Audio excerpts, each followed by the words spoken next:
Good morning, good evening, good afternoon, you guys. We're going deep in the woods where I'm going to be building an off-grid, small, tiny home with no power, no electricity, no running water, no resources whatsoever. And I'm going to take you along for the ride.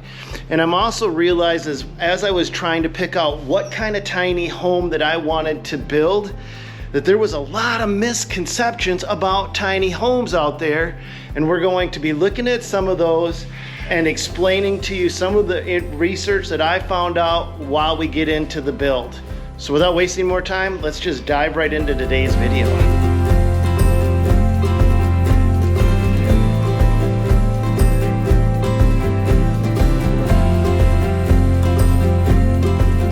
Good morning, you guys. We are on day one of a new build. Now we're going to be installing a yurt up in northern Minnesota, and my daughter and her boyfriend Cassidy and her boyfriend Tarzan are going to be attempting to live in it over the course of the winter. But before we can do that, we've actually got to build the platform that the yurt sits on. So we're going to walk you through the platform build today, and then if you hit that subscribe button coming up, you're going to see us building the yurt itself.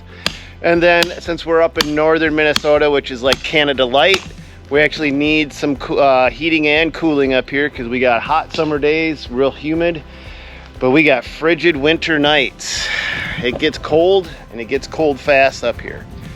But we're gonna have our helpers today are gonna be Cassidy, Thomas, Frankie, and I are gonna start doing the layout. And then after we get the layout done, Zach and Bob will be coming out to give us a hand. So sit back, relax, and hope you guys enjoy today's build. Let's get things started. Okay, so before we start drilling, let's see what we've got. The orange markers indicate our footings. So we've got a center line, and then we've got the perimeter footings all marked out. This is gonna be a 24-foot yurt, and we're actually gonna be building it on a pretty decent slope. So the idea is the front of the yurt platform is all of the yurt has to be off the ground, because if you have it on the ground or if you have a deck around it and it's all ground level, when the snow hits, it's going to lean up against the yurt, and that's going to create water problems. So everything is going to be built off from the ground. The front is going to walk out and face that way, trying to do the and the back is going to be off the ground. Possible. Every time I turn, I'm just gonna wreck our paint holes. We lined up still pretty good, Frankie?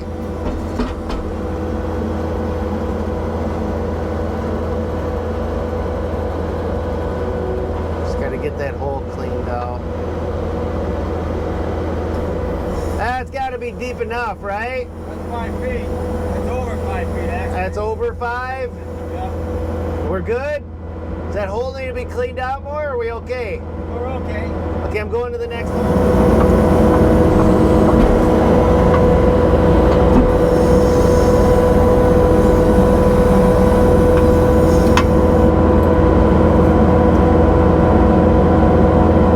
How deep is it? We're getting 4 feet is what you're getting. 4.5, that's gonna have to work. You want to go deeper, or are we okay? Be nice to, but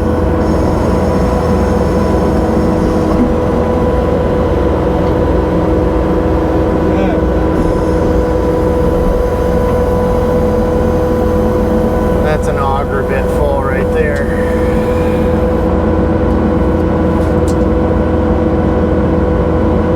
yeah, that's 4.5, almost 5 feet there.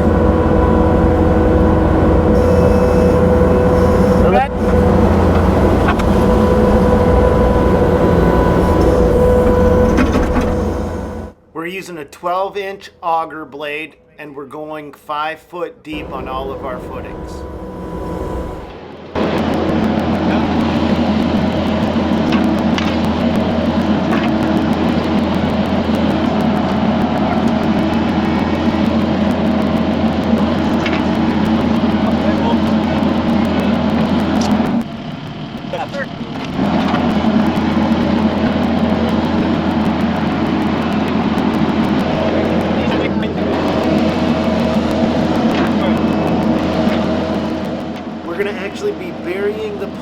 underground, but we are going to be adding a concrete footing to the post just for stabilization.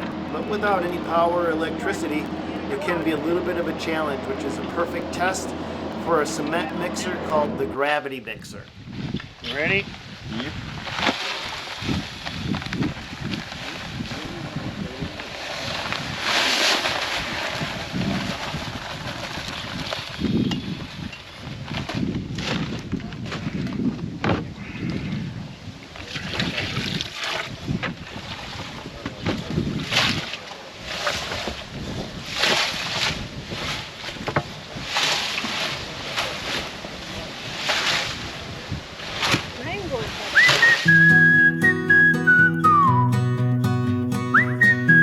So next we're going to start laying out the post footings, but while we're doing that, I want to share some of the information that I realized as I was doing my research on different tiny homes and options out there.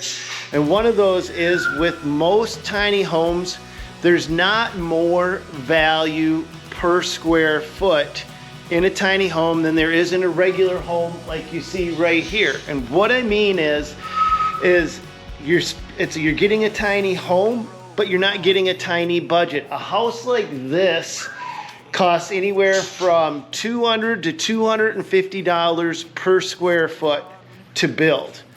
Now, if you take the cost of a tiny home, which I've seen some of these tiny homes going for $60,000 plus, and you divide that by the amount of square footage you're getting, you're not paying less for a tiny home than you would if a regular home. You're just getting less square footage.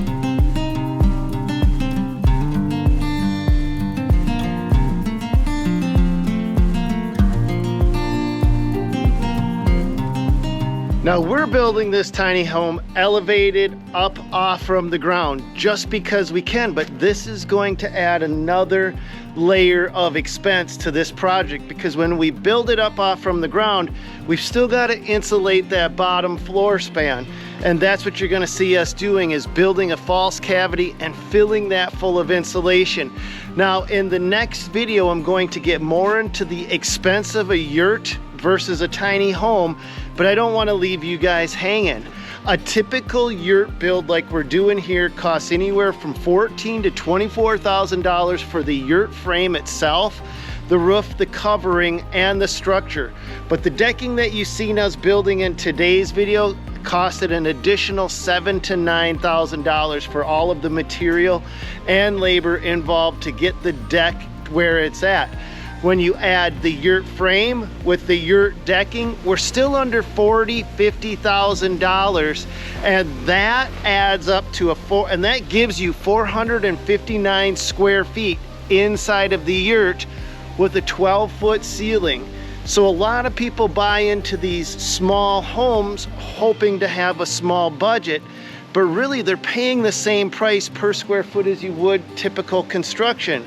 With a yurt, you can get by for less than half of that and still have what feels like a lot of space. And in fact, in the next video coming down the pipeline, I'm going to actually walk you through the yurt construction, how they get built, they're insulated, and the key components to look for when you're buying a yurt. So make sure you hit that subscribe button and make sure you come back, because we're going to take you through the rest of this process, one right after the other. But I hope you enjoyed today's ride, and we'll catch you guys on another one. God bless. Go get them, you guys.